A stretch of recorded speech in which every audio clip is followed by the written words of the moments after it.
ಅಣ್ಣ, ನಾವು ನಮ್ಮನೆಗೆ ಹೋಗ್ತೀವಿ. ಏನಮ್ಮ ತಂಗಿ, ಯಾರೊಂದಿಗೆ ಎಷ್ಟು ಬೇಗ ಬಂದು ಬಿಟ್ಟಿಯಲ್ಲ? ಇಲ್ಲ ಗೌಡ್ರೆ, ನಾಳೆ ಜಿಲ್ಲಾ ಸಚಿವರ ಮೀಟಿಂಗ್ ಇದೆ. ನಾಳೆನೆ ಕಂದಾಯ ಸಚಿವರು ಬರ್ತಿದ್ದಾರೆ, ಅದಕ್ಕೆ ಹೋಗಲೇಬೇಕು ನಾವು. ಹಾಗಾದ್ರೆ ರತ್ನಾಕರ್ ಬರುವವರೆಗೆ ಇರಬೇಕಾಗಿತ್ತಲ್ಲಮ್ಮ. ಇಲ್ಲಣ್ಣ, ನಾವೀಗ ಅರ್ಜೆಂಟ್ ಆಗಿ ಹೋಗ್ಲೇಬೇಕಾಗಿದೆ. ಈ ಭದ್ರೇಗೌಡನ ಸುಭದ್ರ ಮಾತುಗಳು ಚೆನ್ನಾಗಿದ್ದಾವೆ ಗೌಡ್ರೆ. ಅದೆಲ್ಲ ನಮ್ಮ ಗಮನದಲ್ಲಿದೆ ಗೌಡ್ರೆ. ಏನಮ್ಮ, ನಿನ್ನ ಗಂಡ ಸುಮ್ಮನಿದ್ದರೆ ನಿನಗೇನಾಗಿದೆ? ನೀನು ಯಾರು ಅಂತ ಕೇಳು. ನೀನೊಬ್ಬ ಬೀದಿ ಬೆಲ್ಲಿ ಬಿದ್ದ ಬಿಕಾರಿ ಅಂತ ಒತ್ತಿ ಒತ್ತಿ ಹೇಳು. ನಿಜವಾಗಿಯೂ ನೀ ನನ್ನ ಗಂಡನ ಅಣ್ಣನೇ ಆಗಿದ್ದರೆ ನಿನಗೂ ನನ್ನ ಗಂಡನಿಗೆ ಹುಟ್ಟಿದ 6 ತಿಂಗಳ ವ್ಯತ್ಯಾಸ ಅಂತ ಕೇಳಮ್ಮ. ಅಂದರೆ ನನ್ನ ಮೈಲಾರಿಯು ನನ್ನ ಅಣ್ಣನಲ್ಲವೇ? ಛೇ ಛೇ ಛೇ ಛೇ ಛೇ ಛೇ ಛೇ ಛೇ ಕಂಕಣ ಸುತ್ತಿ ಮೈಲಾರಕ್ಕೆ ಬಂದಂಗ ಆತಲ್ರಿ ನಿಮ್ ಬಾಳೆ ಅಂತೀನಿ. 100 ಸಲ ಹೇಳಿದ್ರು ಹೊಳ್ಳ ಮಳ ಅದನ್ನ ಹೇಳ್ತೀನಿ ಕೇಳತ್ತಾರಲ್ರಿ ಸಾಹೇಬ್ರ. ನಿಮ್ಮ ತಾಯಿ ನಿಮ್ಮನ್ನ ಗರ್ಭವತಿ ಇದ್ದಾಗ ಆ ಮೈಲಾರಿ ಜಾತ್ರೆಯಾಗ ಸಿಕ್ಕಾನ. ಅವ ನಿಮ್ಮ ಕಾಸ ಅನ್ನಲ್ಲ. ನಿಮ್ಮಪ್ಪ ನಿಮ್ಮವ್ವ ಮೈಲಾರಿ ಜಾತ್ರೆಗೆ ಹೋದಾಗ ಯಾರೋ ಆ ಹುಡುಗನ್ನ ಗುಡಿ ಮುಂದೆ ಬಿಟ್ಟು ಹೋಗಿದ್ರ. ಅವನು ಕರ್ಕೊಂಬಂದ ಸಾಕ್ಯಾರ. ಇದನ್ನ 2 ಸಲ ಹೇಳ್ಬೇಕ್ರಿ ಸಾಹೇಬ್ರ ನಿಮಗನ. ಸತ್ಯ ಅಸತ್ಯದ ತಕ್ಕಡಲೆ ತೂಗದೆ ಆಚಾರ ವಿಚಾರ ಎಂಬ ನೀನು ಗೋಚಿಸಿ ಕುಳಿತುಕೊಂಡರೆ ನಿನ್ನ ಗ್ರಹಚಾರ ಎಂದಿಗೂ ಬಿಡಲಾರದು ಮಹೇಶ್. ಚೆನ್ನಾಗಿ ಯೋಚಿಸು. ನಿನ್ನ ತಂದೆ ತಮ್ಮಂದಿರ ಜೊತೆ ಹೋದರೆ ಮುಂದೊಂದು ನಿನ್ನ ಸಮಯ ನೀರಿಲ್ಲದ ಕೆರೆಯಂತೆ, ಹಣ್ಣಿಲ್ಲದ ಮರದಂತೆ, ಹೂವಿಲ್ಲದ ಬಳ್ಳಿಯಂತೆ ಆಗುತ್ತದೆ. ಅರ್ಥವಾಯ್ತು, ನಾವಿನ್ನು ಬರೋಣವೇ?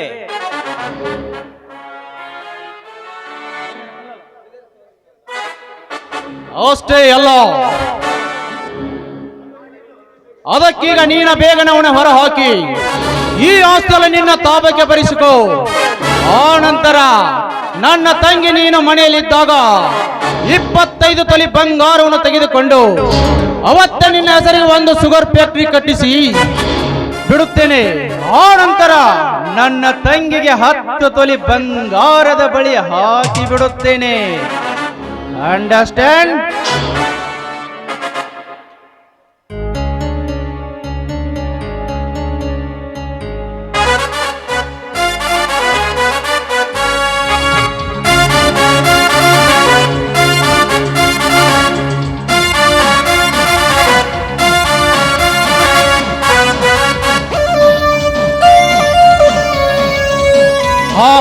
ಸಟ್ರೆ ನೆಲ್ಲು, ಕೆಂಪು ಕಾರ್ ಗಾಡಿ ತಗೊಂಡು ಇವರಿಬ್ಬರನ್ನು ಕಳಿಸಿ ಬನ್ನಿ. ಏ ರತ್ನಾಕರ ಬಾರೋ ಯಪ್ಪ, ನಮ್ಮ ಸಾಹೇಬರನ್ನ ನಾಗವಿನ ಕೆಂಪು ಗಾಡಿಯಾಗ ಕರ್ಕೊಂಡು ಗುಣ ಬಾ. ಹೋಗು ಹೋಗು ಬುದ್ಧಿಗೇಡಿ ಮಹೇಶ್, ನಾನು ಹೇಳಿದಂತೆ ನೀನು ಕೇಳುವ ಪಶ್ಚಾತ ಮೊರಕ.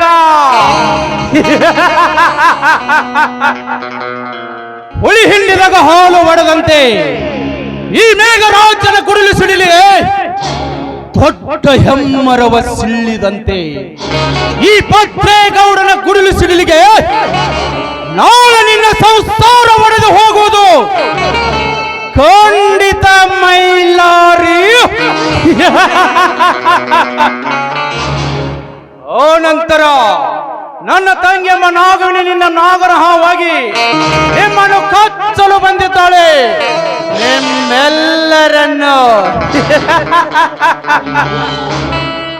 ನಿನ್ನ ತಮ್ಮನಿಂದಲೇ ನಿನ್ನೊಬ್ಬನ ಬೀದಿ ಬಿಕಾರಿ ಮಾಡಿ ನಿನ್ನನ್ನು ಬೀದಿಗೆ ತಳ್ಳಿ ನಿನ್ನ ಸರ್ವಾಸ್ತಿ ಎಲ್ಲ ನನ್ನ ತಂಗಿ ಹೆಸರಿಗೆ ಮಾಡದಿದ್ದರೆ ನನ್ನ ಹೆಸರು ಮಿಸ್ಟರ್ ಟೈಗರ್ ವೀರಭದ್ರ ಗೌಡನೇ ಅಲ್ಲ.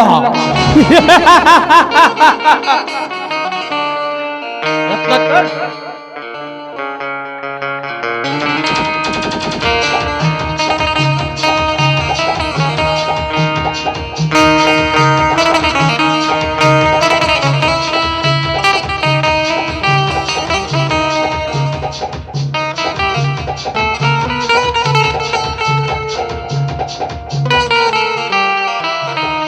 ಅಣ್ಣನ ಆಜ್ಞೆ ಪಾಲಿಸಬೇಕೆಂದು ಮಹೇಶನ ಕೈ ಹಿಡಿದು ಬಂದ ನಾಡು ಅವರಣ್ಣ ಮೈಲಾರಿಯ ಕೈ ಹಿಡಿದಿದ್ರೆ ಬಹುಪಾಲು ಚೆನ್ನಾಗಿತ್ತು.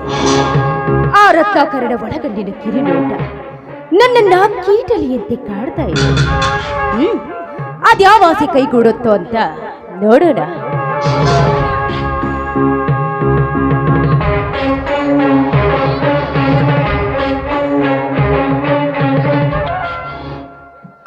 ಅಪ್ಪ ಅಪ್ಪ. ಓಹೋ, ಬಾ ಮೈಲಾರಿ. ನಿಮ್ಮಪ್ಪನವರು ಇನ್ನೂ ಮನೆಗೆ ಬಂದಿಲ್ಲ. ಹೊಲದಲ್ಲಿ ಬಿಟ್ಟು ಬಾಯಾರಿ ಬಂದಿರಬೇಕು. ಕುಡಿಯಲು ತಣ್ಣೀರು ಕೊಡಲೇ? ಹಾ, ಬೇಡಮ್ಮ. ಬಿಸಿಲು ಗಾಳಿಗೆ ಬೆಂದು ಬೆಂಡಾಗಿ ಬಂದರೂ ನನಗೆ ಬಾಯಾರಿಕೆಯಾಗಿಲ್ಲ. ನಾನು ಎತ್ತುಗಳ ಮೈ ತೊಳೆದು ಬೋರಿನ ಹೊಲಕ್ಕೆ ನೀರು ಹಾಸಕ್ಕೆ ಹೋಗ್ಬೇಕು. ನಾನು ಬರ್ತೀನಿ. ಅಪ್ಪ ಇರುತ್ತಿದ್ರೆ ಏನಾಯ್ತು? ನಾನಿಲ್ಲವೇ? ನನಗೆ ಹೇಳಿ. ನಿಮ್ಮಪ್ಪನವರು ಬಂದ ನಂತರ ಎಲ್ಲ ವಿಷಯನ ನಾನು ಹೇಳ್ತೀನಿ. ಹಾ, ಬಾ ಮೈಲಾರಿ. ಮಡದಿ ಇಲ್ಲದವರ ಮನಸ್ಸು ಮಂಗನಂತೆ ಕುಣಿತಾ ಇರುತ್ತೆ. ಮಡದಿ ಇರುತ್ತಿದ್ರೆ ಏನಾಯ್ತು? ಆ ಸ್ಥಾನದಲ್ಲಿ ನಾನಿಂತು ನಿಮಗೆ ಸ್ನಾನಕ್ಕೆ ನೀರು ಕಾಯಿಸಿಡ್ತೀನಿ. ನನ್ನ ಕೈಯಾರೆ ತಾವು ಸ್ನಾನ ಮಾಡಿ ಮೈ ಹಗುರಾಗಿಸ್ಕೊಂಡು ಹೋಗಬಹುದಲ್ವೇ? ಛೇ ಛೇ, ಬೇಡಮ್ಮ. ಅಂತ ಚಿಂತೆ ನೀವೇಕೆ ಮಾಡುತ್ತಿರುವಿರಿ? ಎಂದು ನನ್ನ ಹೆತ್ತ ತಾಯಿ ಸತ್ತು ಹೋದಳು ಅಂದಿನಿಂದ ನನಗೆ ಸ್ನಾನ ಭೋಜನಾದಿಗಳ ಪರಿವೇ ಹಾರಿ ಹೋಗಿದೆ. ಅಪ್ಪನಿಗೆ ಹೇಳಿಬಿಡಿ, ನಾನು ಬರುತ್ತೇನೆ. ನಿಲ್ಲಿ. ಮಾವನಾದ ಮೇಲೆ ನಿಮಗೆ ನನ್ನ ಮಾತಿನ ಅರ್ಥ ತಿಳಿತಾ ಇಲ್ಲವೇ? ಈ ಅರ್ಥ ತಿಳಿಯದೆ ವ್ಯರ್ಥ ನಿಮ್ಮ ಜೀವನನ ಕೊರಗಿಸಿಕೊಂಡು ನೀವು ಹಾಳಾಗಬೇಡಿ. ನಾಗವೇಣಿ, ನೀನು ನನ್ನ ತಮ್ಮನ ಮಡದಿಯಾಗಿ ಈ ಮನೆಯ ಮಹಾಲಕ್ಷ್ಮಿ ಪಟ್ಟಕ್ಕೇರಿದವಳು. ಯಾಕೋ ನಿನ್ನ ಮಾತಿನ ದಾಟಿ ಬದಲಾಗುತ್ತಿದೆ. ಅದನ್ನು ಸರಿಯಾಗಿ ತಿದ್ದುಕೊಂಡು ಮಾತನಾಡು. ಮಡದಿ ಇಲ್ಲದವನ ಮನಸ್ಸನ್ನ ನಾನು ಅರ್ಥ ಮಾಡಿಕೊಂಡು ನಡೆದ್ರೆ ಮನಸ್ಸಿಗೆ ಮಂಜು ಕವಿದಂತೆ ನೀವು ಮಾತನಾಡ್ತಾ ಇದ್ದೀರಾ? ಅದೆಲ್ಲ ಗೂಢಾರ್ಥವನ್ನ ಕೈ ಬಿಟ್ಟು ಅರ್ಥಪೂರ್ಣವಾಗಿ ಹೇಳುವೆ, ಕೇಳಿರಲಿ. ನಾನೊಬ್ಳು ಕೋಟ್ಯಾಧೀಶನ ತಂಗಿ, ಅತಿಯಾದ ರೂಪ ಲಾವಣ್ಯ ತುಂಬಿರುವ ಪ್ರಾಯದ ಹೆಣ್ಣು. ನೀನೀಗ ಮನಸ್ಸು ಮಾಡಿದ್ರೆ ಸುಖವಾಗಿ ಇದನ್ನ ಉಂಡು ಭೋಗಿಸಿ ತೃಪ್ತಿ ಪಡೆದುಕೊಳ್ಳಬಹುದು. ನಾಗವೇಣಿ, ನಾನಾರು ನೀನ್ಯಾರು ಎಂಬುದನ್ನು ಮೈ ಮೇಲೆ ಅರಿವಿಟ್ಟುಕೊಂಡು ಮಾತನಾಡು. ಅನ್ನ ಮತ್ತು ಹೇಸಿಗೆಯನ್ನು ಕೂಡಿಸಿ ಕಲಿಸಿ ತಿನ್ನುವ ಹುಚ್ಚ ನಾನಲ್ಲ. ಮೈ ಮೇಲೆ ಎಚ್ಚರವಿಟ್ಟುಕೊಂಡು ಮಾತಾಡು. ನಾನು ನಿನ್ನ ಕೆಚ್ಚದೆಯ ಮಾವ. ಇಲ್ಲದಿದ್ದರೆ ನಿನ್ನ ಮೈ ಚಪ್ಪರಿಸಬೇಕಾಗುತ್ತದೆ. ಎಚ್ಚರ. ಅಯ್ಯೋ ಹುಚ್ಚ.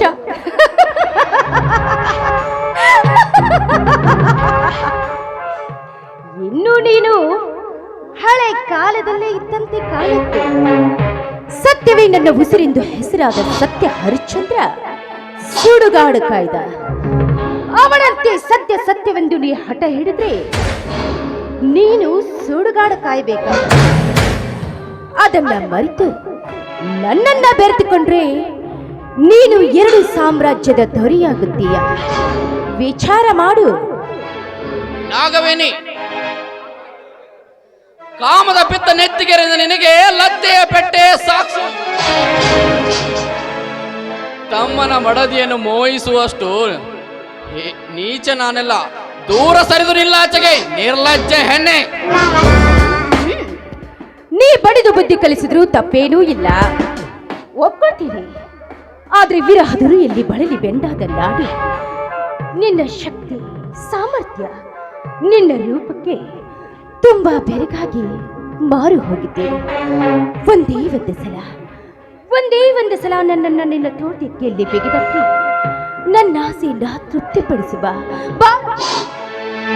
ಅಯ್ಯೋ, ಶಿವ ಶಿವ, ನಾಗವೇಣಿ, ಅಮ್ಮ ನಾಗವೇಣಿ,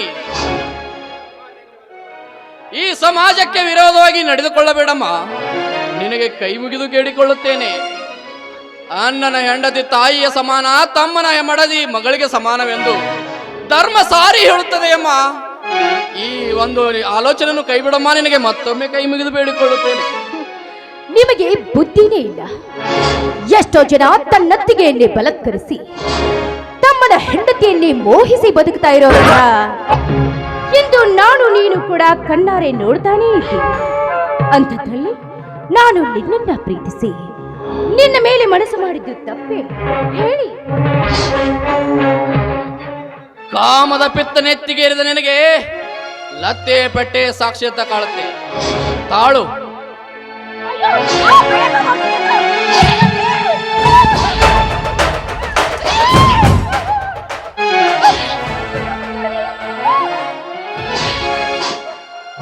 ನಿಲ್ಲಿಸೋ ಮೈಲಾರಿ ನಿನ್ನ ಹೇಸಿ ಕೆಲಸವನ್ನ.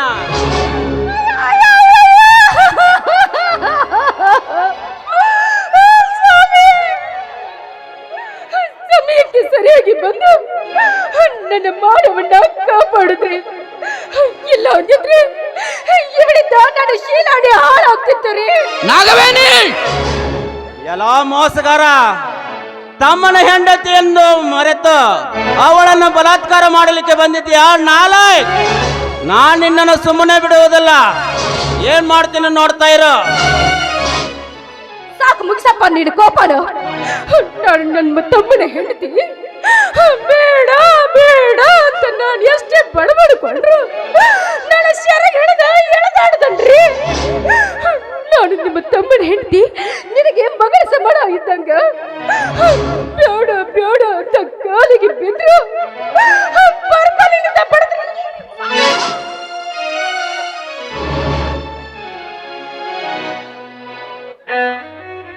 ನಾನೇ ಕಣ್ಣಾರೆ ನೋಡಿದರು ನೀ ನನಗೆ ಸುಳ್ಳು ಹೇಳುತ್ತೀಯಾ? ನಿನ್ನಂತ ನೀಚನನ್ನು ನಾನು ಇದುವರೆಗೂ ನೋಡೇ ಇಲ್ಲ. ಮೊನ್ನೆಯಿಂದಲೂ ನನ್ನ ಹೆಂಡತಿಯ ಮೇಲೆ ನಿನ್ನ ಸಂಶಯ ಇತ್ತು. ಅದನ್ನು ನೀನು ಮಾಡಿಸಿ ತೋರಿಸಿಬಿಟ್ಟಿಯಾ ನಾಲಾಯಕ್? ನಡೆ, ಇನ್ನು ಮುಂದೆ ನನ್ನ ಮನೆ ಇಲ್ಲ ಇರಕೊಡುದು. ನೀನೇನು ನನ್ನ ಒಡ ಹುಟ್ಟಿದ ಅಣ್ಣನಲ್ಲ, ನನ್ನ ಬೀದಿಯಲ್ಲಿ ಬಿದ್ದಿದ್ದ ತಂದು ಸಾಕು ಮಗ ನೀನು. ಮಹೇಶ, ಯಾರಿಂದ ಈ ಮಾತು ಕೇಳಬಾರದು ಅನ್ಕೊಂಡಿದ್ನು. ಈ ಮಾತು ನೀ ಆಡತಿಯಲ್ಲೋ? ಯಾರು ನಿನಗೆ ಕಲಿಸ್ಕೊಟ್ರು ಇಂಥ ಮಾತನ್ನ? ಯಾರು ಯಾಕೆ ಹೇಳ್ತಾರೆ ನನಗೆ? ಅದೆಲ್ಲ ಗೊತ್ತಿದೆ, ನಿನ್ನ ಮೋಸದ ಚರಿತ್ರೆ. ತಮ್ಮ ಮಹೇಶ, ನಾನು ಮೋಸಗಾರನೇ ನಿಜ. ನಾನು ಬೀದಿಯಲ್ಲಿ ಬಿದ್ದ ಕೂಸೆ ನಿಜವಿರಬಹುದು. ಆದರೆ ನಾನು ಧರ್ಮವರಿತ ನಿಮ್ಮಣ್ಣನಂತೂ ನಿಜ. ನಿನ್ನನ್ನು ಬೆಳೆಸಿದ್ದು ನಿಜ. ನಿತ್ಯ ನಿನ್ನನ್ನು ಶಾಲೆಗೆ ಹೊತ್ತುಕೊಂಡು ಹೋಗಿದ್ದು ನಿಜ. ನಿನ್ನ ನೌಕರಿಗಾಗಿ ಮನೆಯಲ್ಲಿದ್ದ ಕುರಿ ಮರಿಗಳನ್ನು ಮಾರಿ ನೌಕರಿ ಹಚ್ಚಿದ್ದು ನಿಜ ಮಹೇಶ. ಇಷ್ಟೆಲ್ಲ ಮಾಡಿದ ನಾನು ನಿನ್ನ ಹೆಂಡತಿಯನ್ನು ಮೋಹಿಸುವನೆ. ನನ್ನನ್ನು ನಂಬು ತಮ್ಮ, ನನ್ನನ್ನು ನಂಬು. ನಿನ್ನ ಹತ್ತು ಕರೆಯುವ ನಾಟಕ ನನಗೆ ಬೇಕಾಗಿಲ್ಲ.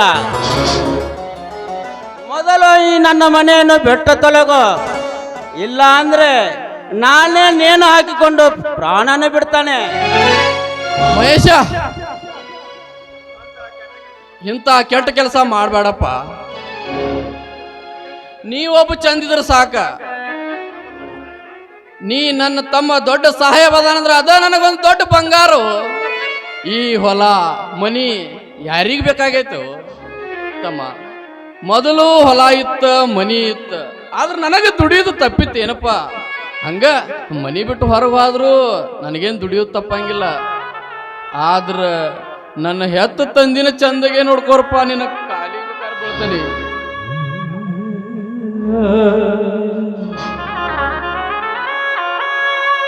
ಮನುಜನ ಬಾಳಲಿ ದೇವನ ಲೀಲೆಯ ಬಲ್ಲವರಾಯರು. ಮನುಜನ ಬಾಳಲಿ ದೇವನ ಲೀಲೆಯ ಬಲ್ಲವರಾಯರು.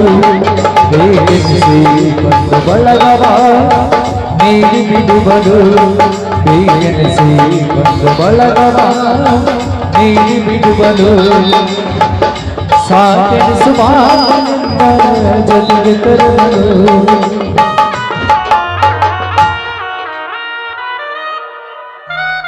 ಪರಿಣಾಮ ಐತಿ ನನಗೆ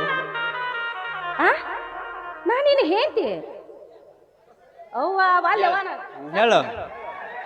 ಅಬ್ಬ ಈಗ ಸಂತೋಷ ಆತ್ ನೋಡ್ರಿ ನನ್ನ ಮನಸ್ಸಿಗೆ. ಅಂತೂ ನಮ್ಮಣ್ಣ ಹೇಳಿದ ಕೆಲಸ ಸಕ್ಸಸ್ ಆಯ್ತು. ಮತ್ತೆ ಆಗತಡ ಫೋನ್ ಮಾಡ್ರಿ ನಮ್ಮ ಅಣ್ಣಗೆ. ಮಾಡೋನ್ ತಡಿ ಸ್ವಲ್ಪ. ಏ ಬಿಡ್ರಿ, ನೀವು ಬರೀ ಹಿಂಗ ಹೇಳೋದ ಆತ. ಆ ಮೈಲಾರಿ ಹೆಸರಿಗಿದ್ದ ಆಸ್ತಿನ ಸಹಿ ಯಾಕ್ರಿ ತಗೊಳ್ಳಿಲ್ಲ? ಅಪ್ಪನಲ್ಲಿ ಒಂದ್ ಸ್ವಲ್ಪ ಕೇಳೋಣ ತಡಿ.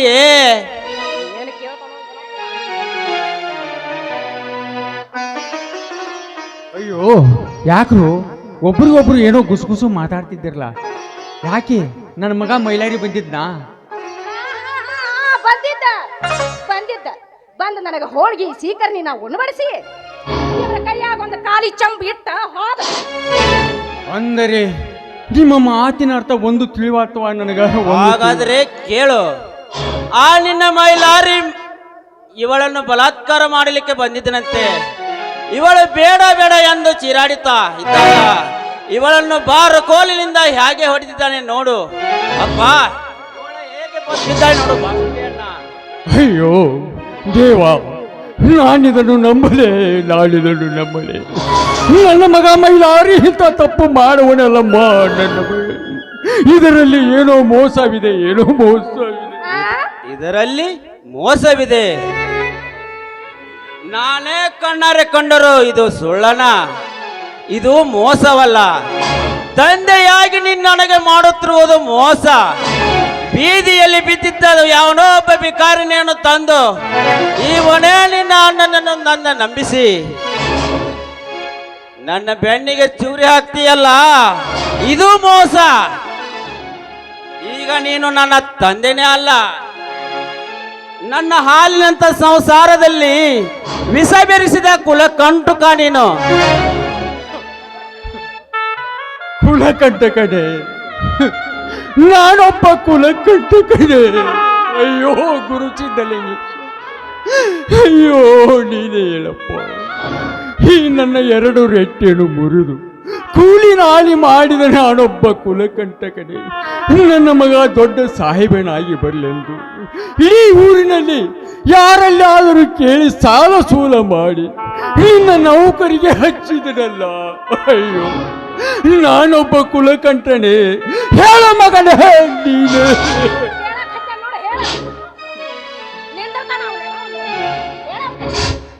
ಮೌನ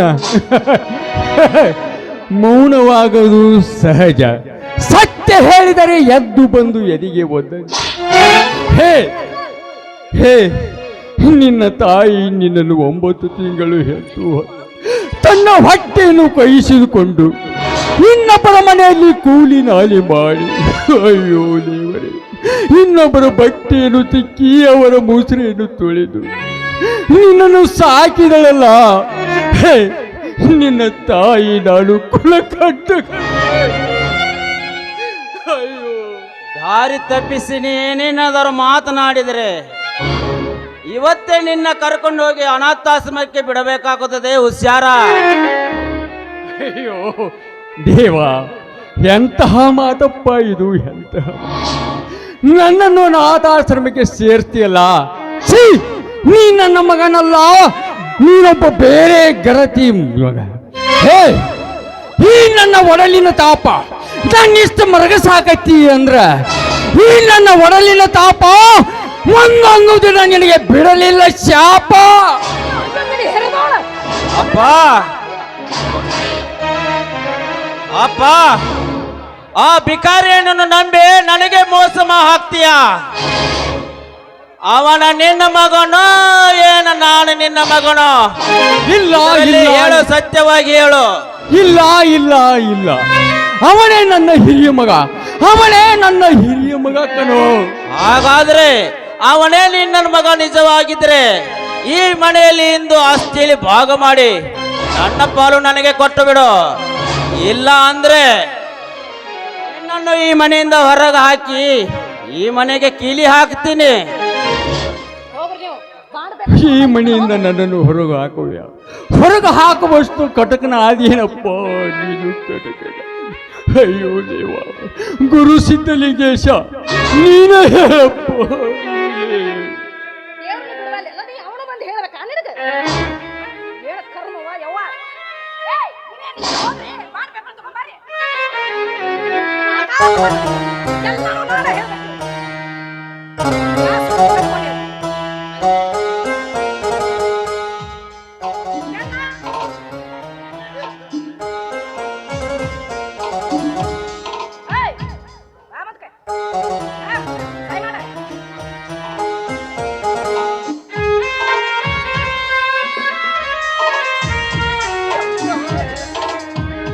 ಅಯ್ಯೋ ದುರ್ವಿಧಿ, ಎಂಥ ಸ್ಥಿತಿಯನ್ನು ತಂದಿಯಪ್ಪ ನನಗೆ, ಎಂಥ ಸ್ಥಿತಿ ದೇವ.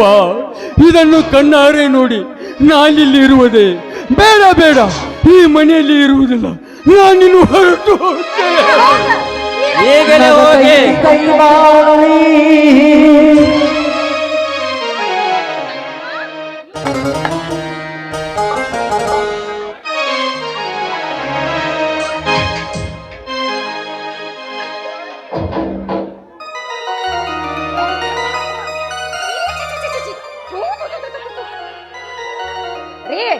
ಚಾಪ್ಟರ್ ಎಲ್ಲ ಕ್ಲೋಸ್ ಆತಿಲ್ಲ. ಬನ್ನಿ ಒಳಗೆ ಹೋಗೋಣ. ಆ? ಒಳಗೆ ಹೋಗೋಣ ಬನ್ನಿ. ಇವರೆಲ್ಲ ಹೊರಗೆ ಹೋದ ಸಂತೋಷಕ್ಕೆ ಖುಷಿ ಇರ್ರಿ. ಸಾಕು ಬಿಡಿ, ಯಾಕೋ ನನ್ನ ಮನಸ್ಸು ಸರಿ ಇಲ್ಲ. ಆ ನಿಮ್ಮ ಮನಸ್ಸು ಸರಿ ಇರ್ಲಿಕ್ಕಂದ್ರ ನನ್ನ ಸಂತೋಷಕರ ನೀವು ಸರಿ ಇರಬೇಕು. ಇರ್ಲಿಕ್ಕಂದ್ರ ನಾ ಬಿಡಂಗಿಲ್ಲ.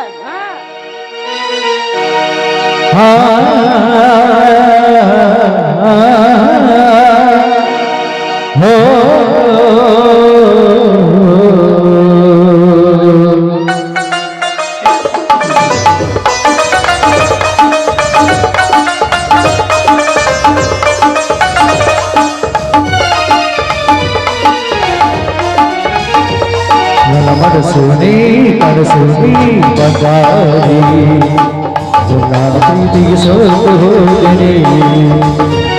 ನನ್ನ ಪ್ರಾಣಾನಿ ಸಿಕ್ಕಾರಿ, ನನ್ನ ಜೀವದಾರಿ. ಎದೆಯ ಒಳಗ ನಿನ್ನ ಹೆಸರ ನೀಡುವಂದ್ರ ನನಗ ಹುಸ ಹಗಲು ರಾತ್ರಿ. ನಿನ್ನ ಚಿತ್ರಿ ಮನಸ್ಸ ಬಳಗ ನೀನಂತಿ ಕೇಳಗತಿ ನೀನ ನನ್ನ ಜೀವದ ವರದಿ. ನನ್ನ ಪ್ರೀತಿ ಬಳಗ ನೀನು ಸಾಕು ಕಾರದಿ. ಮುದ್ದು ಮುದ್ದು ನನ್ನ ಮುದ್ದು ಮಾಡದಿ. ನನಗ ನೀನು ಬಹಳ ಇಷ್ಟದಿ.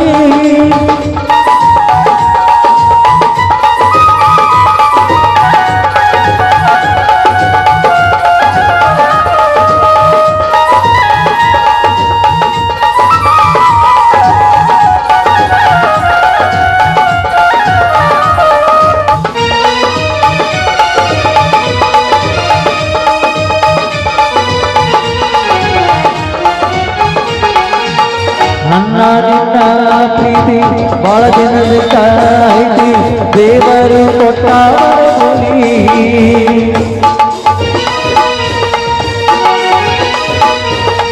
ಓ ಕಣ್ಣಾಗ ಕಣ್ಣಾಗಿತ್ತು ಕಾಯ್ತೀನಿ ಕೋಣೆ ತಳಗ, ಎಂದೆಂದಿಗೂ ಕಣ್ಣೀರು ಬರದಂಗ. ನೀನು ಇಲ್ದ ನಾನು ಅಂತ ಮಣ್ಣಾಗು ಭಾಷಕ, ನೀನು ಇಲ್ದ ನಾನು ಅಂತ ಮಣ್ಣಾಗು ಭಾಷಕ. ಯಾವ ಜನ್ಮದ ಪುಣ್ಯದ ಫಲವೋ ನಿನ್ನಲ್ಲಿ ಸಿಕ್ಕಿ, ಹಾಡ ಮಾಡಿ ಹೇಳ್ತೀನಿ ಚಿನ್ನ ನೀನು ನನ್ನಾಗಿ. ರಾಜರಾಣಿ ಅಂತ ನಾವು ಕೂಡಿ ಬಾಳೋಣ, ಏನೇ ಕಷ್ಟ ಬಂದರೂ ನಾವು ಜೊತೆಗೆ ಇಡೋಣ.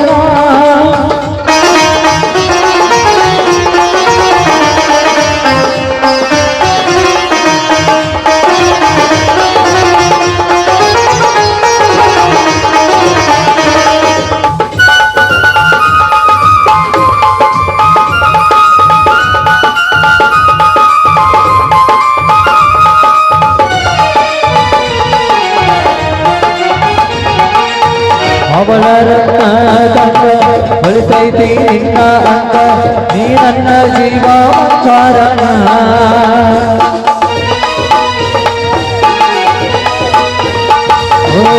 ಕಾಲಿಗೆ ಕಾಲ ಹಾಕಿ ಕಣ್ಣಾಗ ಕಲ್ಲು ಬತ್ತಿ ಹಾಕಿ ನಿನ್ನ ಸಿಂಧೂರ ನೀ ನನ್ನ ಉಸಿರೊಳಗ ಬೆರೆತು ಹೋದಿಲ್ಲ ನೀ ನನ್ನ ಉಸಿರೊಳಗ ಬೆರೆತು ಹೋದಿಲ್ಲ ಜಿಗಿವ ಹೋದು ಚಿಂತೆ ಇಲ್ಲ ನೀಡುವುದಕ್ಕೆಲ್ಲ ಹಾಡೆ ಮಾಡಿ ಹೇಳಿದರೆ ಕೊನೆಯಿಲ್ಲ ಪ್ರೀತಿ ಮಾಡುವುದಿಲ್ಲ ತೋರಿಸಿಕೊಟ್ಟಲ್ಲ ಏನೇ ಆದರೂ ಇನ್ನು ಮುಂದೆ ನೀನೆ ನನಗೆಲ್ಲ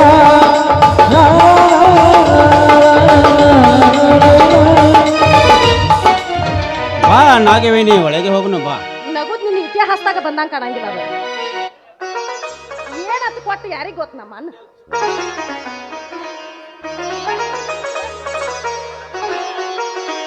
ಕಲಾಪ್ರೇಮಿಗಳು ಸಹದೇವನ